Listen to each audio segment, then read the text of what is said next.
Delivery on 30? Yeah, sign in. Sure, you mind holding on to that for me? Thanks.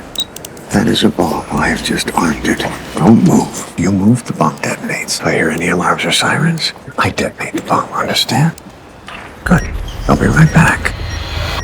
미드24에서 9개의 시즌 동안 무려 309명을 혼자서 죽인 전설의 대테러 특수요원 잭 바워를 연기한 키퍼 서덜랜드.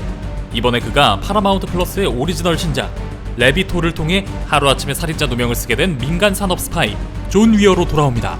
이번 컨텐츠는 키퍼 서덜랜드 주연의 첩보 시리즈 레비톨의 티저와 공식 예고편 분석 영상입니다. Does this still hurt?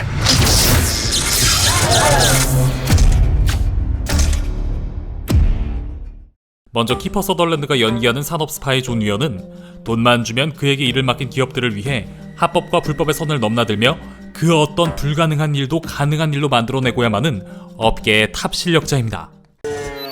Corporate espionage is the dirty way to get rich. Are you accusing me of something? 존 위어 그가 업계의 탑 실력자가 될 수 있었던 것은 그에겐 거짓마저 진실로 보이게 만드는 타의 추종을 불허하는 잔머리가 있어서였고, 그의 분야에서 그런 잔머리는 큰 돈이 되는 재능이었는데,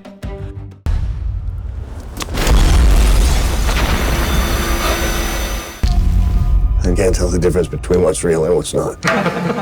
그런데 이번에는 오히려 언제나 거짓을 진실로 보이게끔 만들어둔 존 위어 그가 알 수 없는 어떤 세력에 의해 하루아침에 억울하게 살인자로 몰리게 되고 맙니다.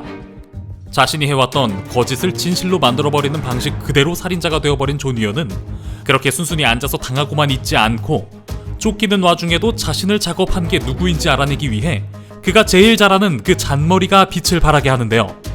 택배 배달원으로 위장한 그는 1층 로비에서 경비원에게 박스 하나를 들게 해 이를 위험한 폭발물인 것으로 속이는 방법을 떠올리고 또 바로 직접 실행에 옮기는 것과 같이 정말 보통 일반인들의 상식을 깨버리는 기상천외한 잔머리와 미친 실행력을 보여줍니다. 전작 24에선 9개 시즌 단 9일 동안 혼자 300명을 넘게 죽인 살인병기, 전투의 신 그 자체였던 바로 그 키퍼 서덜랜드지만, 이번 예고편에는 그가 직접 몸을 쓰면서 싸우는 장면이 보이지 않는 걸 보면 이 작품 레비톨에서 키퍼 서덜랜드가 연기한 존 위어는 이전 작품인 24의 잭 바우어 같은 싸움의 신 캐릭터보다는 이번엔 미칠 듯한 잔머리의 신 쪽으로 시리즈 내내 그려지지 않을까 예상해봅니다. 그런데 이 첩보원 업계 탑 잔머리의 귀재가 어쩌다가 살인범으로 몰리게 됐을까요? 이는 공식 예고편과 티저들에 나온 대사와 장면들을 통해 어느 정도 유추해볼 수는 있을 것 같습니다. You found something big enough to make you a target. No one's ever succeeded in toppling a democracy as ours. 공식 예고편을 보면 이런 대사들이 있습니다. 민주주의에 대한 위험 얘기와 존 위어가 어떤 발견을 했기에 표적이 되었다는 내용인데요.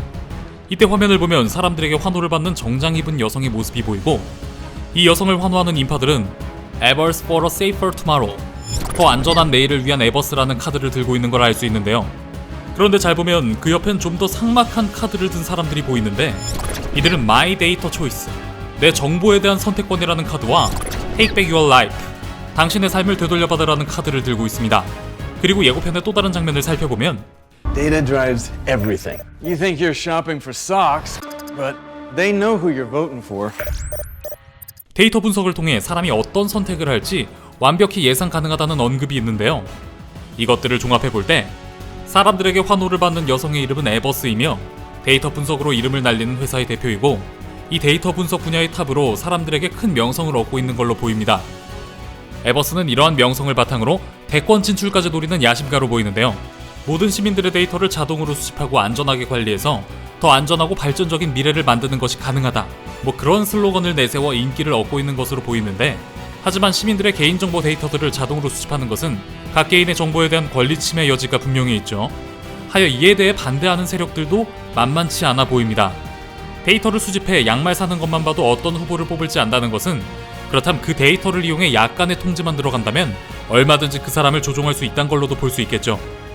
예고편의 이 내용들을 바탕으로 제가 예상해보건대, 대권마저 노리고 있는 데이터 기업의 수장 에버스가 불법적인 방법으로 일반 시민들의 데이터들을 수집해 이를 바탕으로 정보를 통제하여 이로 하여금 더 많은 시민들의 에버스를 뽑게끔 컨트롤하고 있었고, 이에 대한 실마리에 우연히 산업 스파이인 주인공 존 위어가 접근하게 되어 에버스가 그런 존 위어를 제거하기 위해 모든 데이터들을 통제해 그를 살인범으로 만든 게 아닐까, 그리고 그것이 아직 이 나라의 민주주의를 무너뜨린 사람은 단 한 명도 없었다는 대사를 그대로 받아 이런 에버스의 정보 통제가 바로 이 나라의 민주주의를 아무도 모르게 무너뜨리고 있다는 얘기가 아닐까 싶습니다.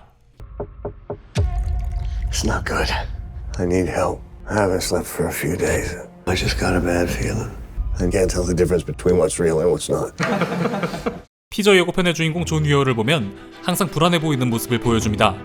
온 세상이 자기를 살인범으로 보고 쫓기고 있는 상황이니 그렇지 않을 수가 없겠죠.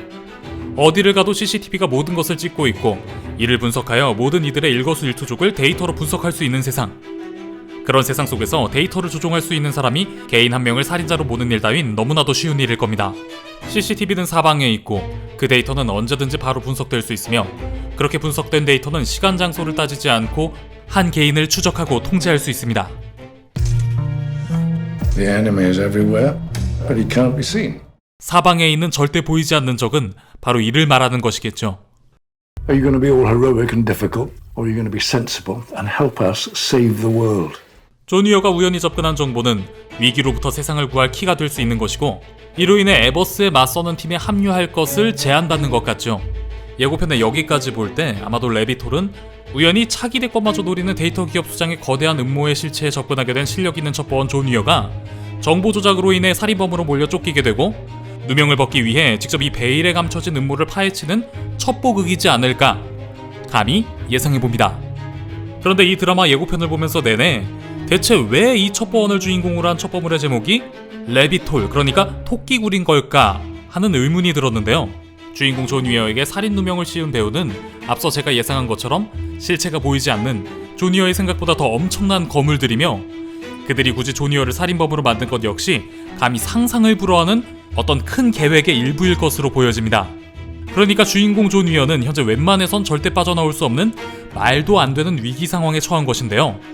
이러한 상황을 영어적 관용 표현으로 Down the Rabbit Hole, 토끼 구멍 아래로라고 말합니다.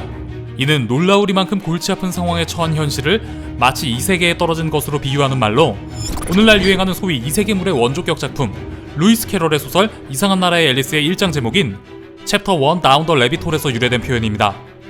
그러니까 이 레비톨이란 제목에서 알 수 있듯이 이 첩보 드라마 레비톨은 어떻게 보면 이상한 나라의 앨리스에 대한 한편의 변주로도 볼 수 있죠.